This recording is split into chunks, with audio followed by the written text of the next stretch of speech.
नमस्कार मित्रों, आप सभी का बहुत बहुत स्वागत है। मित्रों, आप सभी को शारदीय नवरात्र की बहुत सारी शुभकामनाएं, बहुत बहुत बधाई हमारी तरफ से। आप सभी लोग खुश रहें, स्वस्थ रहें, हम माँ शारदा से ऐसी कामना करते हैं। मित्रों, आज हम चर्चा करेंगे शक्ति पृथक्करण सिद्धांत तथा नियंत्रण और संतुलन का जो सिद्धांत है, आज हम उसी विषय पर चर्चा करेंगे। मित्रों, ये जो सिद्धांत है ये बहुत ही इंपॉर्टेंट सिद्धांत है। ये जो शक्ति पृथक्करण का जो सिद्धांत है और जो नियंत्रण और संतुलन का सिद्धांत है, ये बहुत ही इंपॉर्टेंट सिद्धांत है। क्योंकि देखिए, ये जो सिद्धांत है बहुत सारे देशों की जो राजनीतिक व्यवस्थाएं हैं, जो इस समय वर्तमान में मौजूद हैं, जो इस समय चल रही हैं, वो व्यवस्थाएं इन दोनों सिद्धांतों पर टिकी हैं, इन दोनों सिद्धांतों पर कार्य कर रही हैं। और ये जो नियंत्रण और संतुलन का सिद्धांत है और जो शक्ति पृथक्करण का सिद्धांत है, तो जो शक्ति पृथक्करण का सिद्धांत है ये नियंत्रण और संतुलन के सिद्धांत के अभाव में अधूरा है। अर्थात हमारे कहने का आशय ये है कि नियंत्रण और संतुलन का सिद्धांत शक्ति पृथक्करण सिद्धांत का पूरक है। शक्ति पृथक्करण सिद्धांत अकेले में अधूरा है, ये फंक्शनल नहीं है।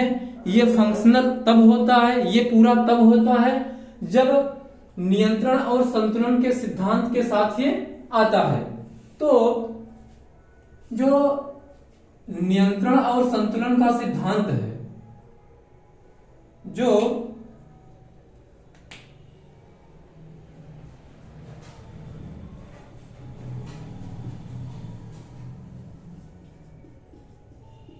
नियंत्रण और संतुलन का सिद्धांत ये पूरक है। ये पूरक है किसका? शक्ति पृथक्करण सिद्धांत का।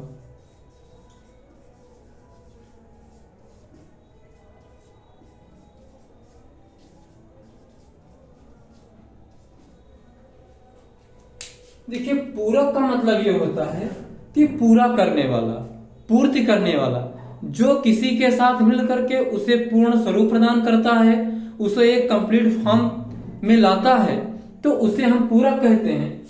तो नियंत्रण और संतुलन का सिद्धांत, चेक्स एंड बैलेंसेस थियरी, ये पूरक है शक्ति पृथक्करण सिद्धांत का। अर्थात checks and balances theory is complement of part separation theory, जो सेपरेशन ऑफ पार्ट्स थियरी है। तो ये पूरक सिद्धांत है नियंत्रण और संतुलन सिद्धांत शक्ति पृथक्करण सिद्धांत का। तो आप ये चीज ध्यान में रखिएगा, जहां भी विश्व का चाहे वो जो भी देश होगा जहां पर अध्यक्षात्मक शासन व्यवस्था है, प्रेसिडेंशियल फॉर्म ऑफ गवर्नमेंट है, तो वहां पर शक्ति पृथक्करण सिद्धांत है। और जहां पर शक्ति पृथक्करण सिद्धांत है तो वहां पर नियंत्रण और संतुलन का सिद्धांत छिपा हुआ है।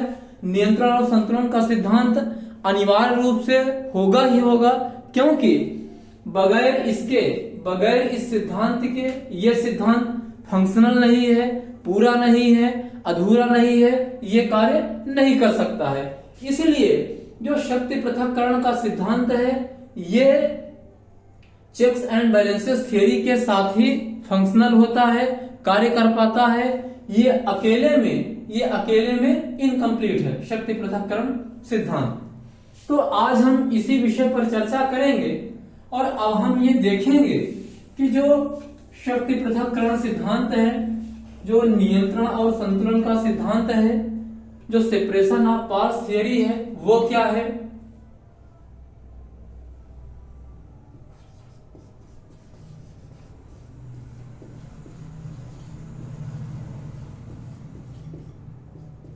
शक्ति पृथक्करण सिद्धांत, इसको इंग्लिश में कहते हैं सेपरेशन ऑफ पार्ट्स थियरी, और दूसरा है आपका नियंत्रण और संतुलन का सिद्धांत।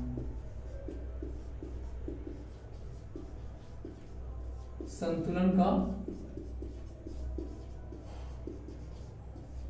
सिद्धांत।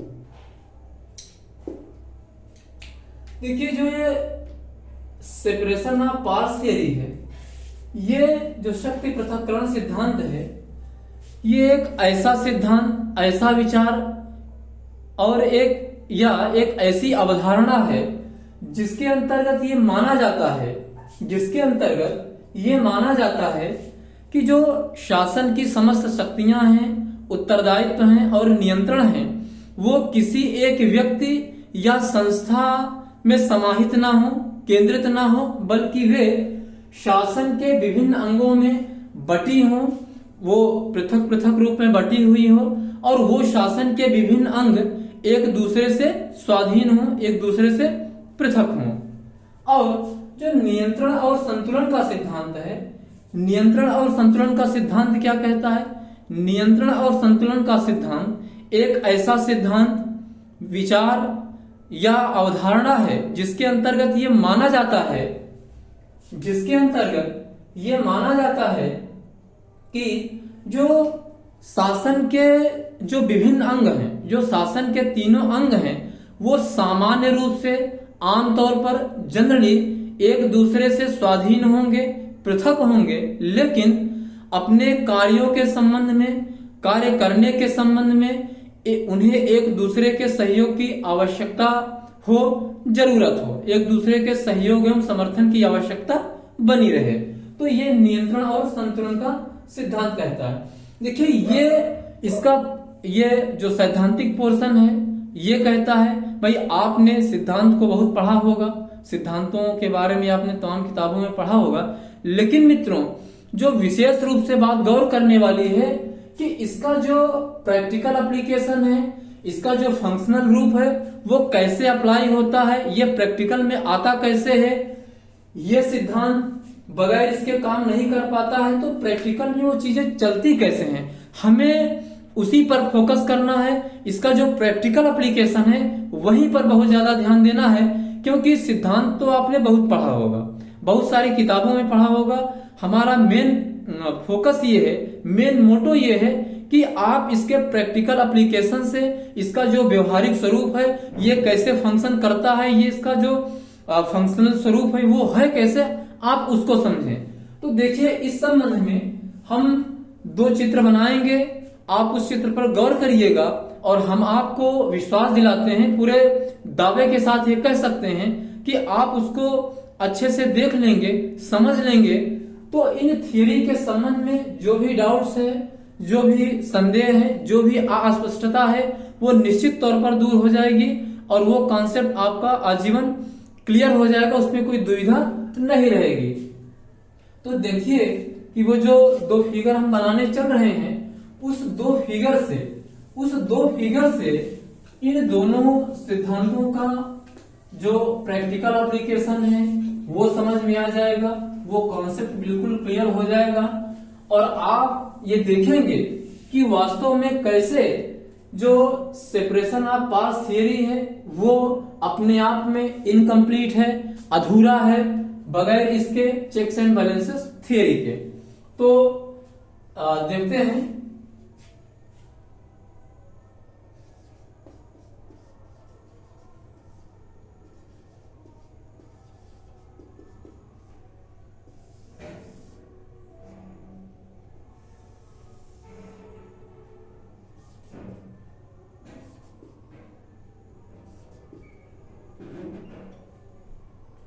जैसा कि आप जानते हैं, शासन के तीन अंग होते हैं, व्यवस्थापिका, जिसे हम विधानमंडल भी कहते हैं, इंग्लिश में लेजिस्लेचर कहते हैं। दूसरा है आपकी कार्यपालिका, जिसे हम एग्जीक्यूटिव कहते हैं। तीसरा है न्यायपालिका, जिसे हम जुडिशियरी कहते हैं। और दूसरा फिगर है, हम अमेरिका का जो पॉलिटिकल सिस्टम है, यूएस का जो पॉलिटिकल सिस्टम है, उससे संबंधित फिगर बनाएंगे। क्योंकि इसीलिए उसको बनाएंगे क्योंकि जो पार्ट्स ऑफ सेपरेशन वो सेपरेशन ऑफ पार्ट्स थियरी है वो, और ये जो चेक्स एंड बैलेंसेस थियरी है ये अमेरिका में आइडियल रूप में पाया जाता है, और अमेरिका में चूंकि आदर्श रूप में पाया जाता है तो इसलिए उसी का उदाहरण हम लेते हैं, तो आपको चीजें बड़े अच्छे से समझ में आ जाएंगी। तो दूसरा जो उदाहरण है वो है यूएस पॉलिटिकल सिस्टम का।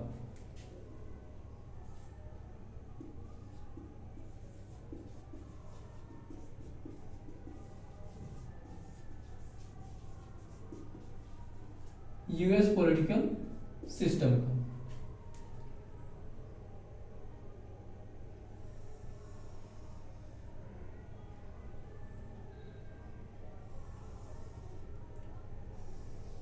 आप जानते हैं कि अमेरिका का जो विधानमंडल है, जो व्यवस्थापिका है अमेरिका की, उसे हम कांग्रेस के नाम से जानते हैं, और उसके 2 सदन हैं। उसका जो लोअर हाउस है वो है हाउस ऑफ रिप्रेजेंटेटिव्स, और जो अपर हाउस है वो है मतलब जो सेकंड हाउस है वो है सीनेट।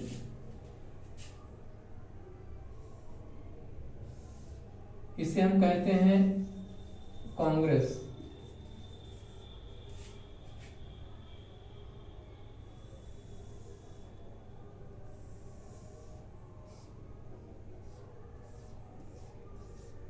ये है एग्जीक्यूटिव अमेरिका का, यूएस का, जो इसमें बाइडेन प्रशासन है।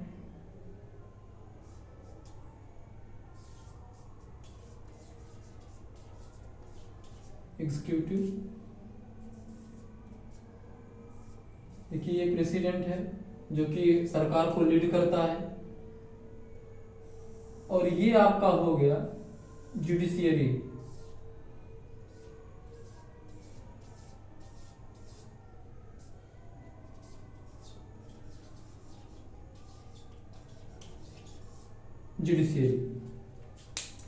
देखिए अभी हमने क्या बताया कि शक्ति पृथक्करण सिद्धांत क्या है। देखिए शक्ति पृथक्करण एक ऐसा सिद्धांत, ऐसा विचार, ऐसी अवधारणा है जिसके अंतर्गत ये स्वीकार किया जाता है कि जो शासन की समस्त शक्तियां हैं, उत्तरदायित्व है, नियंत्रण है, वो किसी एक व्यक्ति या संस्था में समाहित ना हो, निहित ना हो, बल्कि वे शासन के विभिन्न अंगों में बटी हों। अब देखिए शासन के विभिन्न अंग, देखिए शासन के 3 अंग होते हैं, व्यवस्थापिका या विधानमंडल या लेजिस्लेचर, कार्यपालिका या एग्जीक्यूटिव, न्यायपालिका जुडिशियरी। देखिए शासन का ऐसा अंग जो कानून निर्माण का कार्य करे, कानून में संशोधन या कानूनों के निरसन का कार्य करती है, उसे हम व्यवस्थापिका कहते हैं। कार्यपालिका शासन का ऐसा अंग जो व्यवस्थापिका द्वारा निर्मित कानूनों को क्रियान्वित करने का कार्य करता है, उन कानूनों को लागू करने का कार्य करता है, उसे हम कार्यपालिका कहते हैं। और तीसरा अंग है न्यायपालिका, शासन का वह अंग जो विधायिका द्वारा निर्मित कानूनों की व्याख्या करने का कार्य करता है या इसके साथ ही साथ कानून का उल्लंघन करने वाले व्यक्तियों को जो दंडित करने का कार्य करता है, उसे हम न्यायपालिका कहते हैं। तो देखिए ये शासन के अंग हो गए। तो शक्ति पृथक्करण सिद्धांत ये कहता है कि शासन की जो समस्त शक्तियां हैं वो किसी एक व्यक्ति या संस्था में समाहित ना हो, बल्कि विभिन्न अंगों में, यानी इनमें विभिन्न अंगों में बटी हो, और ये विभिन्न अंग एक दूसरे के अधीन ना हो बल्कि स्वाधीन हो। देखिए स्वाधीन होने का मतलब यहां पे क्या है? स्वाधीन होने का मतलब ये है कि भाई देखिए शासन के ये तीनों अंग हैं, तो स्वाधीन होने का मतलब ये है कि शासन का कोई अंग जब अपनी शक्ति का प्रयोग करेगा तो वह दूसरे अंगों के का जो हुक्म है, जो आदेश है, उसको मानने के लिए बाध्य नहीं होगा।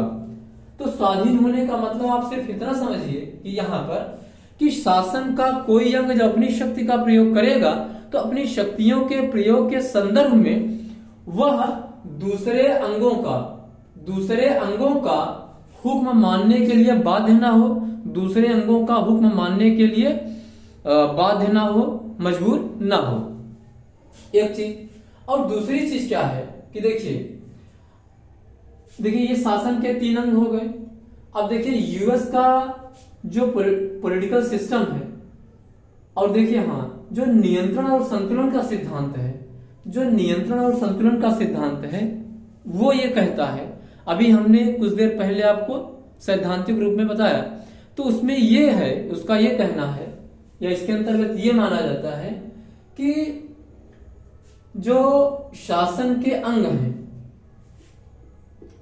सामान्य रूप से ये स्वाधीन होंगे, कोई किसी के अधीन नहीं होगा, लेकिन अपने कार्यों को करने के संबंध में, अर्थात जब व्यवस्थापिका अपना कार्य करेगी, अर्थात कानून निर्माण, कानून में संशोधन या निरसन का कार्य करेगी, कार्यपालिका जब अपना कार्य करेगी, अर्थात जब वो कानूनों को क्रियान्वित करने का कार्य करेगी, न्यायपालिका जब अपना कार्य करेगी, अर्थात जब कानूनों की व्याख्या करने का कार्य करेगी या कानून का उल्लंघन करने वाले व्यक्तियों को दंडित करने का कार्य करेंगी, तो अपने कार्यों के संबंध में एक दूसरे के सहयोग और समर्थन की आवश्यकता बनी रहे। तो यह नियंत्रण और संतुलन का सिद्धांत कहता है। और अब हम ये देखेंगे कि इसका जो प्रैक्टिकल एप्लीकेशन है, अमेरिका का हमने उदाहरण लिया है, तो वो फंक्शन कैसे करता है। अब देखिए कि ये हो गया लेजिस्लेचर, जिसको कि अमेरिका में आप कांग्रेस के नाम से जानते हैं। उसके 2 सदन हैं, एक है हाउस ऑफ रिप्रेजेंटेटिव्स, दूसरा है सीनेट। ये है एग्जीक्यूटिव, जो कि व्यवस्थापक के द्वारा जो निर्मित कानून है उसको लागू करने का कार्य करता है।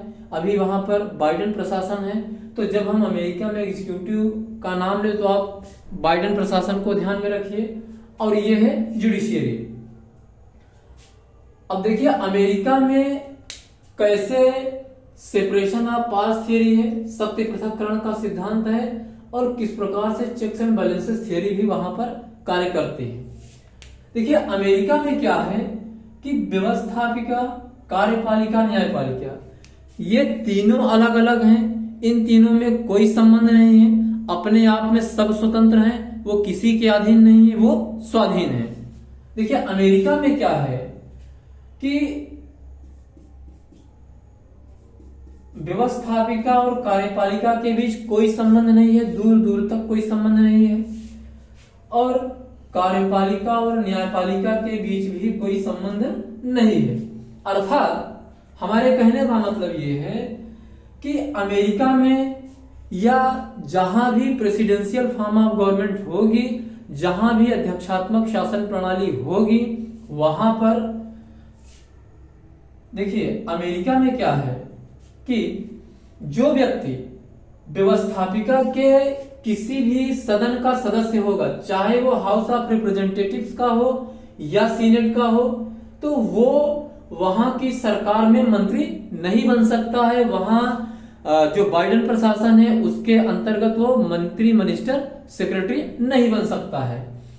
और जो व्यक्ति मंत्री, मिनिस्टर होगा अमेरिका में, वो व्यवस्थापिका के किसी भी अंग का सदस्य नहीं बन सकता है। यदि कोई ऐसा व्यक्ति जो कांग्रेस के किसी भी सदन का सदस्य है, वो यदि बाइडेन प्रशासन में या अमेरिका की कार्यपालिका में मंत्री बनना चाहता है, तो उसे अपनी यहां की सीट छोड़नी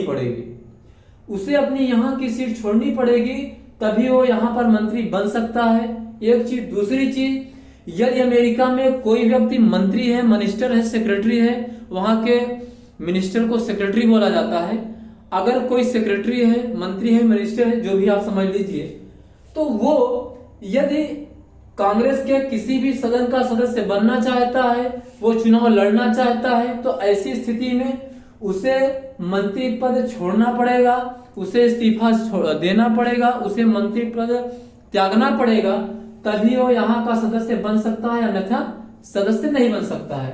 तो देखिए किस प्रकार से कांग्रेस अर्थात व्यवस्थापिका और कार्यपालिका में पृथक्करण है, कोई संबंध नहीं है। यहाँ जो व्यक्ति होगा वो यहाँ का सदस्य नहीं होगा, जो यहाँ का सदस्य होगा वो यहाँ का सदस्य नहीं हो सकता। अर्थात दोनों में कोई संबंध नहीं है, पृथक्करण है, जो शक्ति पृथक्करण का सिद्धांत कह रहा है। एक चीज। दूसरी चीज, अब देखिए जो जज है वो मंत्री नहीं बन सकता है, जो मंत्री है वो जज नहीं बन सकता है, तो यहां भी पृथक्करण है। और जो व्यक्ति जज है वो कांग्रेस का सदस्य नहीं बन सकता है, जो व्यक्ति कांग्रेस का सदस्य है वो जज नहीं बन सकता है। तो देख रहे हैं ना कि जो शक्ति पृथक्करण का सिद्धांत कह रहा है कि जो शासन की समस्त शक्तियां हैं, दायित्व है, नियंत्रण है, वो किसी एक व्यक्ति या संस्था में समाहित ना हो, बल्कि विभिन्न अंगों में बटी है। देखिए ये विभिन्न अंगों में बटी हुई है। अब देखिए, अब हम आते हैं दूसरे सिद्धांत पर, जो चेक्स एंड बैलेंसेस थियरी है, जो नियंत्रण और संतुलन का सिद्धांत है। वो क्या कह रहा है? वो ये कहता है कि सामान्य तौर पर, आमतौर पर, जनरली शासन के ये तीनों अंग पृथक होंगे, स्वाधीन होंगे, कोई किसी के अधीन नहीं होगा, कोई किसी का हुक्म मानने के लिए बाध्य नहीं होगा। लेकिन अपने कार्यों के संबंध में, यानी जब व्यवस्थापिका अपना कार्य करेगी, व्यवस्थापिका का कार्य क्या है? कानूनों का निर्माण या कानूनों में संशोधन या कानूनों का समापन या कानूनों का निरसन। विधायिका का यही काम है और कोई काम नहीं है। और कार्यपालिका जब अपना कार्य करेगी, अर्थात जब वो व्यवस्थापिका द्वारा निर्मित कानूनों को लागू करने का कार्य करेगी। तो अब आप इसको देखिए कि अपने कार्यों के संबंध में, अर्थात देखिए किस प्रकार से पृथक्करण होते हुए भी इनमें सहयोग है कार्यों के संबंध में। जैसे आप समझिए कि भाई विधायिका का काम क्या है? कानूनों का निर्माण, जैसा कि हमने आपको बताया, कानूनों में संशोधन या कानूनों का निरसन।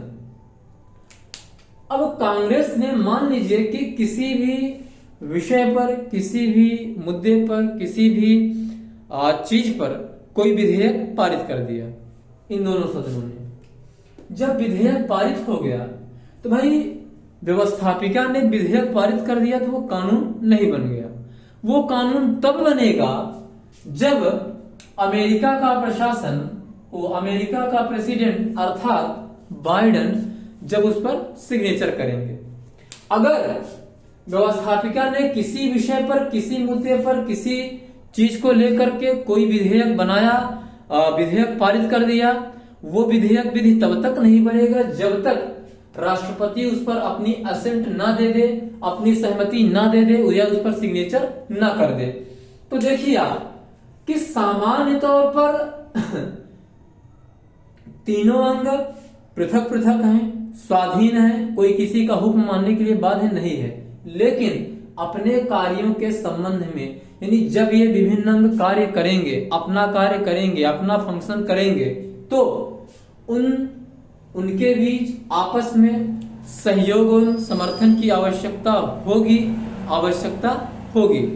अब देखिए यहां पर भाई व्यवस्थापिका ने कानून का निर्माण कर दिया या कानून में संशोधन कर दिया, निरसन कर दिया, तो वो तब तक नहीं प्रभावी होगा, तब तक कानून नहीं माना जाएगा, तब तक विधेयक विधि नहीं बनेगा जब तक प्रेसिडेंट अर्थात बाइडेन उस पर सिग्नेचर ना कर दें।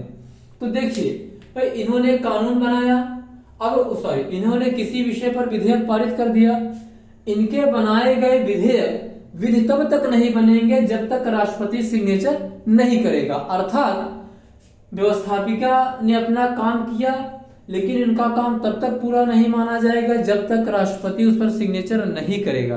तो देखिए कार्यों के संबंध में कैसे एक दूसरे के सहयोग की जरूरत है, एक दूसरे के समर्थन की जरूरत है। एक चीज। दूसरी चीज, दूसरा उदाहरण आप लीजिए भाई, अमेरिका में जो शासन के उच्चाधिकारी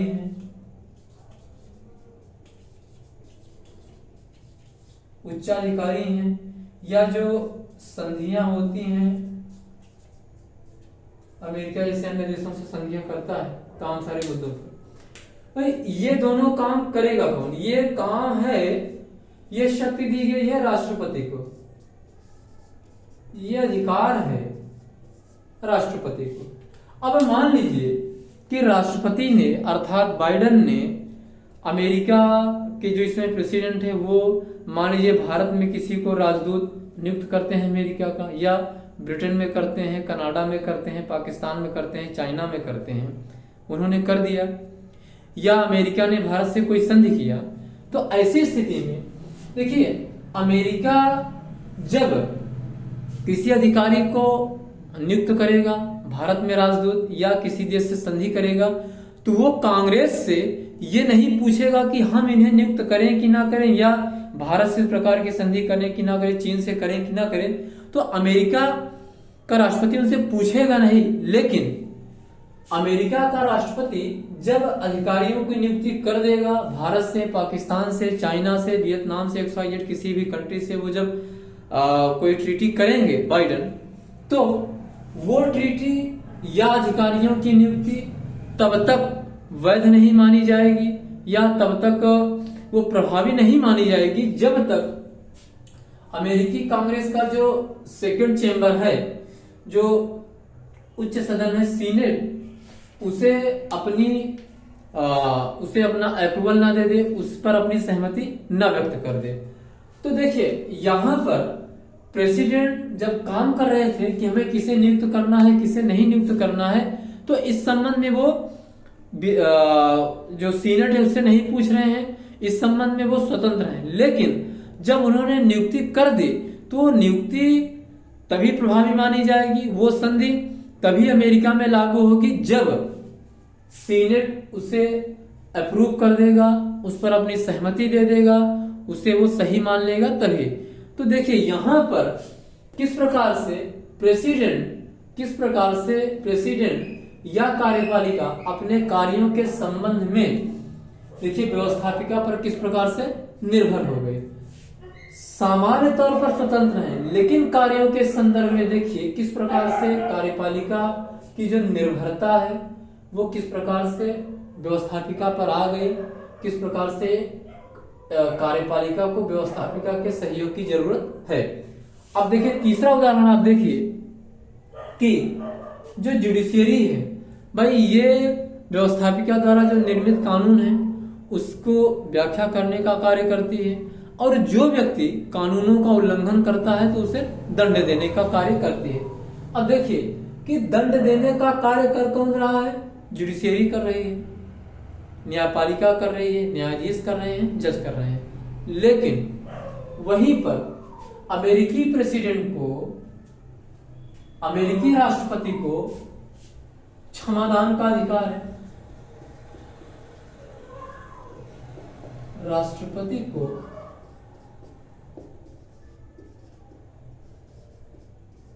क्षमा करने का अधिकार है, क्षमा करने का अधिकार है। अब देखिए आप कि दंड दे रहा है न्यायालय, जज, न्यायाधीश, कोर्ट, सुप्रीम कोर्ट, जो भी आप समझ लीजिए, दंड वो दे रहे हैं। लेकिन राष्ट्रपति यदि चाहे, भाई उचित आधार होना चाहिए, तो चाहे तो अपराधी के दंड को माफ कर दे, उसे क्षमादान दे दे। तो यहां पर देखिए कि दंड तो जुडिशियरी दे रही है, लेकिन राष्ट्रपति किसी उचित आधार पर, जो रीजनेबल कारण हो, तो उसके आधार पर राष्ट्रपति उनको क्षमा दान दे सकता है अपराधी को। तो ऐसी स्थिति में जो जुडिशियरी ने जो दंड का ऑर्डर दिया है वो निष्प्रभावी हो जाता है। तो हमारे कहने का मतलब ये है कि भाई जुडिशियरी और एग्जीक्यूटिव में देखिए दूर दूर तक कोई संबंध नहीं है, कोई जुड़ाव नहीं है, कोई संबंध नहीं है, लेकिन कार्यों के संदर्भ में आप देखिए कि किस प्रकार से सहयोग की जरूरत है। भाई इन्होंने किसी अपराधी को मान लीजिए कि दंड दिया किसी कानून के उल्लंघन को लेकर के, किसी कानून के उल्लंघन के विषय को लेकर के, लेकिन प्रेसिडेंट को क्षमादान का अधिकार है, अर्थात प्रेसिडेंट यदि चाहे तो उस दंड को निष्प्रभावी कर सकता है।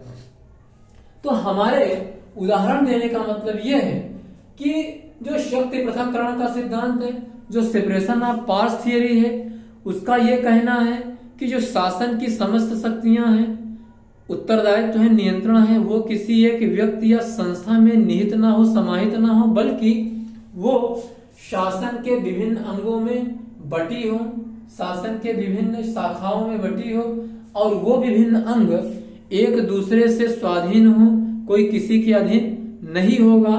वहीं पर चेक्स एंड बैलेंसेस थ्योरी ये कहती है कि भाई सामान्य तौर पर ये अंग पृथक होंगे, शक्तियां बटी होंगी, लेकिन अपने कार्यों के संदर्भ में इन अंगों को एक दूसरे के सहयोग और समर्थन की आवश्यकता होगी, जरूरत होगी। तो आपने देखा कि किस प्रकार से ये पृथक्करण है, लेकिन जब व्यवस्थापिका अपना कार्य करती है या एग्जीक्यूटिव अपना कार्य करती है, तो व्यवस्थापिका जब अपना कार्य करेगी तो व्यवस्थापिका का जो कार्य है वो वास्तव में तब तक मतलब कि सही तब तक अपने अंतिम परिणाम को नहीं प्राप्त कर पाएगा जब तक प्रेसिडेंट विधेयक पर, व्यवस्थापिका द्वारा पारित विधेयक पर साइन नहीं करेगा। और कार्यपालिका जब अपना कार्य करेगी तो कार्यपालिका का कार्य तब तक प्रभावी नहीं होगा, तब तक सही नहीं माना जाएगा, तब तक अमेरिका में उसे लागू नहीं किया जा सकता है जब तक विधायिका अर्थात उसका जो सीनेट है, जो सेकंड चैम्बर है, वो उन नियुक्तियों को या संधियों को अप्रूव नहीं कर देगा, उसे रेटिफाई नहीं कर देगा, तब तक वो नियुक्तियां, वो संधियां अमेरिका में प्रभावी नहीं होंगी, वो नियुक्तियां प्रभावी नहीं मानी जाएंगी। और इसी प्रकार से आप देखिए कि दंड देने का कार्य जुडिशियरी करती है, लेकिन दंड को क्षमादान प्रदान करने का अधिकार राष्ट्रपति को है, जबकि एग्जीक्यूटिव और जुडिशियरी में कोई संबंध नहीं है, दूर दूर तक कोई संबंध नहीं है। तो इस प्रकार से आपने देखा कि किस प्रकार से शासन के ये विभिन्न अंग जो है पृथक पृथक होते हुए नियंत्रण और संतुलन के सिद्धांत के माध्यम से किस प्रकार से फंक्शन करते हैं। तो मित्रों, आपने ये चीज देखा, और एक चीज आप ये जान लीजिए सॉरी, कि जहां भी प्रेसिडेंशियल फॉर्म ऑफ गवर्नमेंट होगी, जहां भी अध्यक्षात्मक शासन प्रणाली होगी, वहां पर आपको ये शक्ति पृथक्करण देखने को मिलेगा। और जहां पर शक्ति पृथक्करण का सिद्धांत है, जहां पर सेपरेशन ऑफ पावर्स थ्योरी है, वहां पर आपको नियंत्रण और संतुलन का सिद्धांत खड़ा दिखाई देगा। चेक्स एंड बैलेंसेस थ्योरी आपको खड़ी दिखाई देगी। इसलिए खड़ी दिखाई देगी क्योंकि शक्ति पृथक्करण का सिद्धांत अपने में अधूरा है, इनकम्प्लीट है, वो नॉन फंक्शनल है, वो व्यवहारिक नहीं है। वो व्यवहारिक तब बनता है, उससे वो पूर्ण स्वरूप तब प्राप्त करता है जब नियंत्रण और संतुलन का सिद्धांत आकर के उससे जुड़ता है। जब चेक्स एंड बैलेंसेस थ्योरी उससे आकर के जुड़ती है, तभी शक्ति पृथक्करण का सिद्धांत एक फंक्शनल सिद्धांत का रूप प्राप्त करता है, एक पूर्ण सिद्धांत का रूप प्राप्त करता है। इसके अभाव में, इस सिद्धांत के अभाव में यह सिद्धांत व्यवहारिक नहीं है, फंक्शनल नहीं है, अपने आप में अधूरा नहीं, अपने आप में अधूरा है, ये कार्य नहीं कर पाएगा। ये कार्य तभी करेगा जब ये सिद्धांत इससे जुड़ेगा, और ये सिद्धांत जो है इसे पूर्णता प्रदान करता है, इसे वास्तविक स्वरूप प्रदान करता है, इसे कार्यात्मक स्वरूप प्रदान करता है। तो मित्रों, हम उम्मीद करते हैं कि आपको इस सिद्धांत को लेकर के जो भी दुविधा रही होगी, जो भी अस्पष्टता रही होगी, वो दूर हो गई होगी। भाई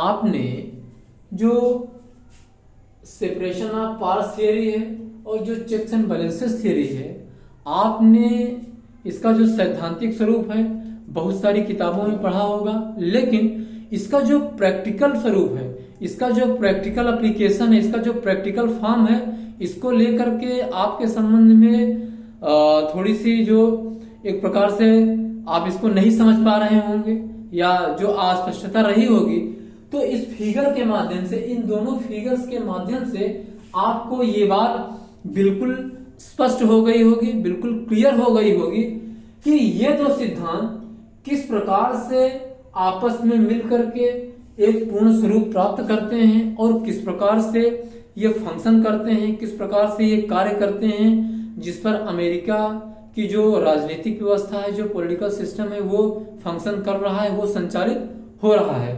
तो इस चित्र के माध्यम से आपको वो चीज स्पष्ट हो गई होगी। और मित्रों, बस इन्हीं शब्दों के साथ हम आपसे विदा चाहेंगे और नेक्स्ट वीडियो लेक्चर में आप सभी से हम पुनः मुलाकात करेंगे। तब तक के लिए आप सभी को धन्यवाद, नमस्कार, गुड नाइट, बाय। और आप सभी को शारदीय नवरात्र की बहुत सारी शुभकामना, बहुत सारी बधाइयां। और माँ शारदा आपके जीवन में खुशहाली लाएं, समृद्धि लाएं, आप सफल हों, हमारा देश, हमारा समाज विकास करे, सही रास्ते पर हो, सबके जीवन में खुशहाली आए, समृद्धि आए। बस इन्हीं शब्दों के साथ नमस्कार, धन्यवाद, गुड नाइट, बाय।